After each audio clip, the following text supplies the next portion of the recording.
देश में बिकने वाली छोटी कारें जो है अब सिर्फ सस्ती और माइलेज वाली नहीं रही, बल्कि वे जो है सरकारी नियमों की सबसे बड़ी लड़ाई का केंद्र बन गई। एक तरफ देखिए प्रदूषण यानी जो है पॉल्यूशन जो है वो कम करने का दबाव है, तो दूसरी तरफ कंपनियों के बीच बराबरी यानी जो है कंपटीशन बनाए रखने की जंग है। इसी खींचतान के बीच सरकार जो है अब कैफे 3 नियमों में उस खास छूट पर दोबारा सोच रही है जिस पर आरोप है कि वो पूरी इंडस्ट्री नहीं बल्कि सिर्फ और सिर्फ एक कार कंपनी को फायदा पहुंचाती है। अब प्रवीण सर, सवाल सीधा है कि क्या छोटी कारों को मिलेगी राहत, या नियमों का जो है जो पूरा कैलकुलेशन है वो फिर से बदल जाएगा और पूरी तरह से ये अपसाइड डाउन हो गई बॉस स्टोरी। बिल्कुल, ये असल में जो 3-4 कंपनियां थी, जिसमें टाटा मोटर्स थी, जिसमें जीएसडब्ल्यू मोटर है और जिसमें किया मोटर है, जिन्होंने सरकार के हाईएस्ट लेवल तक अपनी बात पहुंचा दी थी मारुति के खिलाफ, और प्रधानमंत्री दफ्तर तक बात पहुंच गई कि साहब एक कंपनी को फ़ायदा पहुंचाने के लिए एमिशन नॉर्म्स के जो पूरा का पूरी जो व्यवस्था लाई जा रही थी कैफ़े नॉर्म्स की, उसके साथ ही छेड़छाड़ या खिलवाड़ किया जा रहा है। जी सर, माफ़ी चाहूँगा, आपको रोक रहा हूँ। जिन व्यूवर्स को अगर नहीं पता हो कि पहले क्या प्रस्ताव था वो भी जान लीजिए। देखिए, सितंबर 2025 से के जो ड्राफ्ट में था, बीईई ने कुछ छोटी और हल्की कारें यानी जिनका वजन जो है 909 किलोग्राम से कम है, उनको खास छूट देने का प्रस्ताव रखा था। ऐसी कारों को CO2 एमिशन में 3 ग्राम प्रति किलोमीटर जो है उसकी अतिरिक्त राहत मिलनी थी, लेकिन ये जो छूट है हर मॉडल के लिए अधिकतम जो था 9 ग्राम प्रति किलोग्राम तक की, जो किलोमीटर तक की, माफ़ कीजिएगा, वो सीमित थे। अब क्या बदलने की तैयारी थी सर, और किस वजह से जो है यू टर्न लिया गया वो समझाइए। तो अब ये पूरा मामला सरकार के पास बड़ा जटिल मुद्दा था सर, ये समझ ही नहीं आता। 9 ग्राम किलोग्राम CO2 एमिशन, तो अब इनको FY27 से इसको लागू किया जाना था। और अब क्या है कि जो बाकी की जो कार कंपनियां हैं उनका बहुत सख्त जो है वो विरोध आया इस मामले पे। श्याम जो है उसने तमाम कोशिशें की कि भाई सुलह हो जाए, कोई बीच का रास्ता निकल आए कैफे नॉर्म पे, वो निकला नहीं। सरकार के पास बात पहुंच गई। अब ये बताया जा रहा है कि भाई पूरा का पूरा जो कैफे नॉर्म पे ये जो छूट देने की थी कि 909 किलो तक की जो गाड़ियां हैं उनको बहुत आसान नियम रहेंगे एमिशन नॉर्म्स के, वो सरकार उसको हटाने वाली है। उसकी जगह एक नया कैलकुलेशन का तरीका लेकर आने वाली है जी।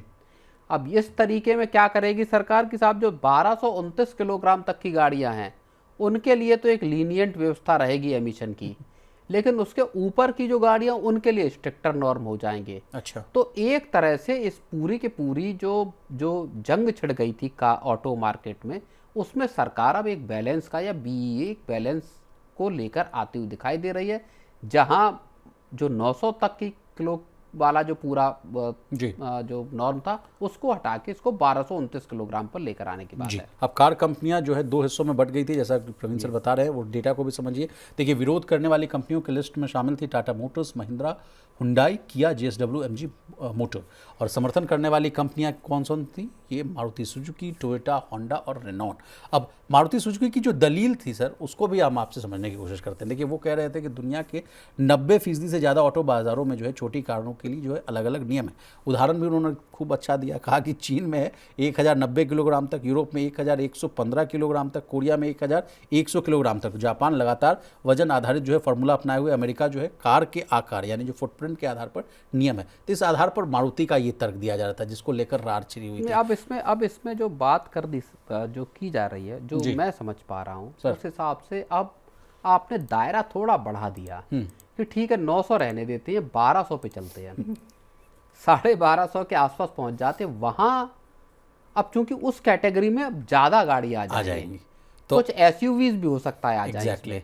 तो कुछ कंपनी जैसे महिंद्रा है या टाटा है या बाकी की कार कंपनियां हैं, उनकी कारें भी इसमें शामिल हो जाएंगी। तो फिर एक बीच का रास्ता यहाँ पे निकालने की कोशिश की कि ठीक है इसके ऊपर की गाड़ियों के लिए एमिशन नॉर्म तगड़े रहेंगे, यहाँ हल्के रहेंगे, जिससे सबकी गाड़ियाँ।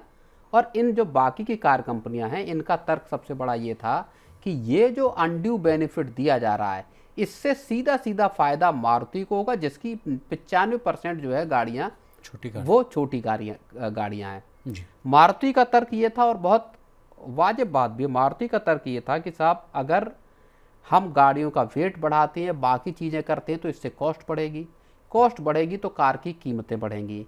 और एक जो आम आदमी जिसका बजट कम है, जो पहली का गाड़ी खरीद रहा है, उसके लिए कार खरीदना मुश्किल हो जाएगा। जी। तो ऐसे तबके को क्या हम दूर करना चाहते हैं?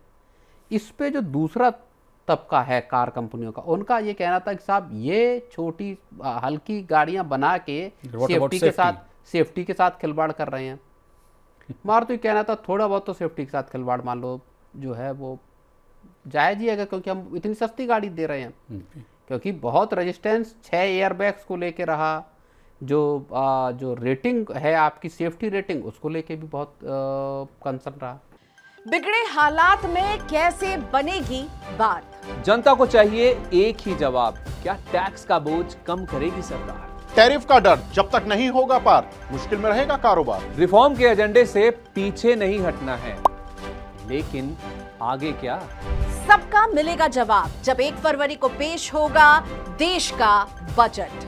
बजट 2026 का 360 डिग्री कवरेज सिर्फ मनी 9 पर। इकोनॉमी, शेयर बाजार और आपके इन्वेस्टमेंट पर क्या होगा असर, जानिए और समझिए हमारे साथ दिन भर।